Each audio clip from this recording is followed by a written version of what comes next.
गांव के पुराने पीपल के पेड़ के नीचे बैठी बुजुर्ग दादी अक्सर बच्चों को डरावनी कहानियां सुनाया करती थी। लेकिन एक कहानी ऐसी थी जिसे सुनकर गांव के बड़े बूढ़े भी सहम जाते थे। सुगाहन चुड़ैल की कहानी। शुभा की शादी गांव में शुभा नाम की एक नवविवाहित लड़की थी। उसकी शादी बड़े धूमधाम से हुई थी और वह अपने पति रमेश के साथ बहुत खुश थी। लेकिन शादी के कुछ ही दिनों बाद गांव में एक अजीब घटना घटी। हर पूर्णिमा की रात कोई न कोई औरत रहस्यमय तरीके से गायब हो जाती थी। गांव के लोग डरने लगे, पर किसी को कुछ समझ नहीं आ रहा था। एक दिन रमेश को दूर शहर जाना पड़ा और शुभा को अकेले ही घर पर रहना पड़ा। उसकी सास ने समझाया, बेटी रात को दरवाजा मत खोलना।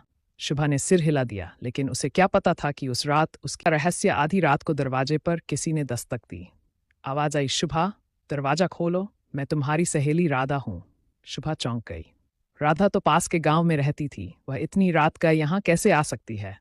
लेकिन आवाज जानी पहचानी थी, तो उसने धीरे धीरे दरवाजा खोल दिया। जैसे ही दरवाजा खुला, एक काली परछाई तेजी से अंदर घुसी। वह कोई और नहीं बल्कि सुगाहन चुड़ैल थी। उसका चेहरा जुर्रीदार था, लाल आंखें जल रही थी और लंबे नुकीले दांत बाहर निकले हुए थे। वह चुड़ैल सिर्फ उन्हीं नवविवाहित औरतों को निशाना करती थी, क्योंकि वह खुद अपने पति की मौत के बाद चुड़ैल बन गई थी और अब हर सुहागन से उसकी मांग का सिंदूर छीनना चाहती थी। शुभा की सूझबूझ एक जलता हुआ दीपक उठा लिया और चुड़ैल के सामने कर दिया। आग आग देखकर चुड़ैल चीखने लगी और पीछे हटने लगी।